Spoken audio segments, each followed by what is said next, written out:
அனைவருக்கும் வணக்கம். Welcome to hard truth reel. இந்த சேனலுக்கு வரவேற்கிறேன். இப்பொழுது ஆயில் பிரைஸ் ஏறிக்கிட்டே இருக்குது. ஆனா நம்ம நாட்டில் ஆயில் பிரைஸ் ஏறல. திடீர்னு இந்திய க்ரூட் பேஸ்கெட் பிரைஸ் அப்படின்னு சொல்றாங்க. அது என்னன்னு தெரியல. அப்போ அதை பத்தி உண்மையே நம்ம இப்போ தெரிஞ்சுக்கலாம். இப்போ நம்ம கூகுள் சர்ச்ல இந்திய க்ரூட் பேஸ்கெட் பிரைஸ் அப்படின்னு போட்டா இது மாதிரி ஒரு PPAC journal crude oil price FOB price India basket அப்படின்னு வருது. இப்போ இந்த ரீட் மோர் கிளிக் பண்றோம். இது மாதிரி வந்துருது. இதை கொஞ்சம் பெருசு பண்ணலாம்.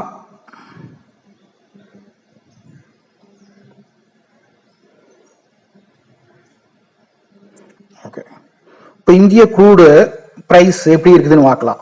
இந்திய பேஸ்கெட்ல 2025-26 ஏப்ரல் மாசம் 67.72 இருந்து மேல 64. இப்ப இந்த மாசம் என்ன ஆகுதுன்னு பார்க்கலாம்.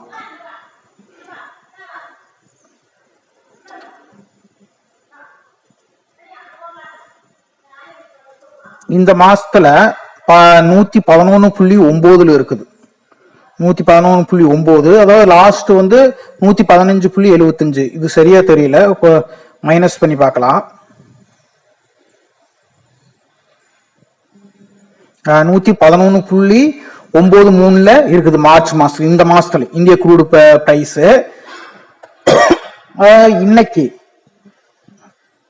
இன்னைக்கு டேட்டு, இப்போ நம்ம ரெக்கார்ட் பண்ற டேட் 30ஆம் தேதி.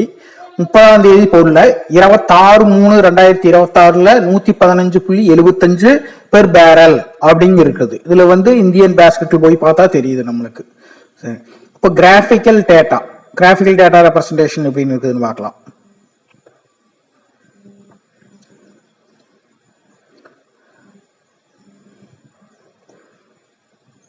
இப்போ மைனஸ் பண்ணிடலாம். இப்போ பிப்ரவரி மாசத்துல இருந்து, அதாவது அந்த போர் தொடங்குது, அப்படியே எப்படி இதாயிட்டு வரும். இந்திய பேஸ்கெட்டை அதிகரிச்சுக்கிட்டு இருக்குது அப்படிங்கிறது நம்மளுக்கு தெளிவா தெரியுது. இந்திய பேஸ்கெட் என்ன ஆயிடுது, அதிகரிச்சுக்கிட்டு இருக்குது அப்படிங்கிறது தெளிவா தெரியுது.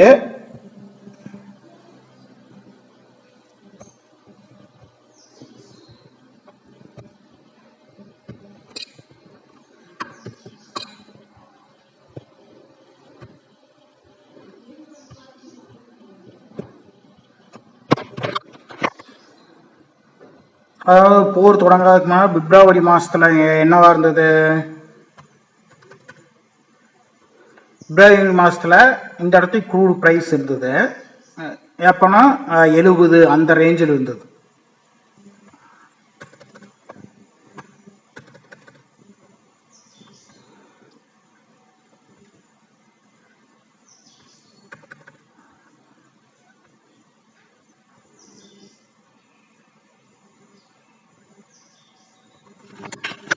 அந்த ரேஞ்சில், அதாவது என்ன 70 அந்த ரேஞ்சில் இருந்தது.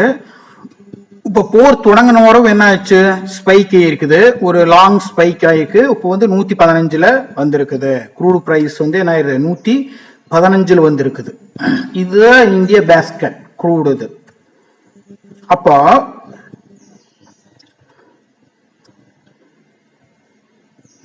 இதே இது ஏப்ரல் மாசத்துல 67, அதாவது பாதி ஆயிரம். இப்ப இந்திய க்ரூட் பிரைஸ் என்ன ஆயிடுது நம்ம பார்த்தோம். இப்ப 26ஆம் தேதி 115.75 பெர் பேரல் அப்படின்ட்டு இருக்குது. PPL அப்படின்னு இருக்குது. சரி, பேரல் அப்படின்னு இருக்குது. சரி, டாலர்ல. அப்பனா அது டபுள் மடங்கு இங்க இன்க்ரீஸ் ஆயின்னு கூட போற. டபுள் மடங்கு கூட இல்ல, $134 $115 தான் என்ன ஆயிக்குது. 111 மார்ச் மாசத்துல 111.93 அப்படின்னு பார்த்தா 115 தான் இருக்குது. அப்ப டபுள் மடங்கு இல்ல. அப்பனா கம்பெனி முதல்ல லாபம் பண்ணி இருக்கு. அந்த லாபத்தை இதுல என்ன பண்ணலாம், காம்பன்சேட் பண்ணிடலாம். உடனே ஏற்ற வேண்டிய அவசியம் இல்லை அப்படிங்கிறது இதுல இருந்து தெரியுது.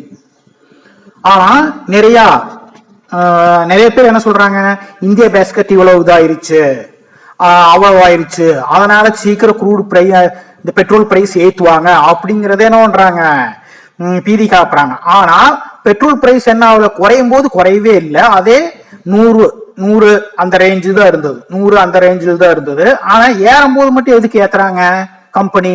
இந்த இந்திய பேஸ்கெட் ஃபாலோ பண்ணா அப்போ குறையும் போது குறைஞ்சிருக்கு தானே, ஏறும் போது ஏத்துறியே. அப்பனா குறையும் போது கம்பெனி அதிகமான லாபம் சம்பாதிக்குது, ஏறும் போது நஷ்டம் அப்படின்னு சொல்லி ஏத்துறாங்க. இது சரியான முறை இல்லை. இன்டர்நேஷனல் லெவல்ல எந்த அளவுக்கு மாற்றம் ஏற்படுதோ அதே அளவுக்கு நாம க்ரூட் பிரைஸ் பிக்ஸ் பண்ணா, அல்லது இந்திய பேஸ்கெட் முறையில இறங்கும் போது இறங்கி இருக்குவேன் பெட்ரோல் ஒரு 10 ரூபா லாபம் அல்லது 20 ரூபா லாபம் வச்சு வித்தா பரவாயில்ல. ஆனா அதிகமான லாபம் என்ன பண்றாங்க, பெட்ரோலுக்கு வச்சு விற்கிறாங்க. ஒரு இந்திய ரூபாய் மதிப்புல ஒரு 10 ரூபா 20 ரூபா அப்படிங்கறது லாபம் வச்சு. ஆனா இந்த டாலர் எவ்வளவு இருக்குது, 100 ரூபா. அதாவது ருப்பி மதிப்புல 100 ரூபா 1 லிட்டர் இருக்குது, கிட்டத்தட்ட 100 ரூபாய்க்கு பக்கத்துல இருக்குது. டாலர் மதிப்புல 67.72. அப்ப குறைஞ்சிருக்குது. குறையும் போது அவங்க லாபம் அதிகமா சம்பாதிக்கணும், ஏறும் போது எனக்கு நஷ்டமாயிடுச்சு அதனால ஏத்தணும்னு கம்பெனி ஏத்துறாங்க. இது சரியான முறையா? அப்ப குறையும் போது குறைக்க வேணும்ல. குறையும் போது எந்த இதுலயும் யாருமே சொல்றது இல்ல இவ்வளவு குறைஞ்சிருக்கு ஏன் கம்பெனில குறைக்கல அப்படிங்கறத யாருமே என்ன பண்ற, அதை ரெப்ரசன்ட் பண்றது இல்ல. ஏறும் போது மட்டும் இந்த கம்பெனி ஏத்தீரு அப்படின்னு சொல்றாங்க. ஏன் இப்படி பீதி காப்புறாங்கன்னு தெரியல. அத மாதிரி அவங்க நடுநிலையோட நடக்கிறது இல்ல. குறையும் போது குறையுது, இதை குறைக்க வேணும், பெட்ரோல் பிரைஸ் குறைக்க வேணும் ஏன் சொல்றது இல்ல? அப்படி சொன்னா கரெக்டா நடுநிலைமை தன்மையோட இருக்குதுன்னு அர்த்தம். ஆனா ஏத்தும் போது மட்டும் ஏறும்போது மட்டும் ஏறுது, நஷ்டமாகுது அப்படின்னு சொல்றாங்க. இது சரியான முறையா என்று நீங்கள் சிந்திக்க வேண்டும் என்று கேட்டுக்கொள்கிறேன்.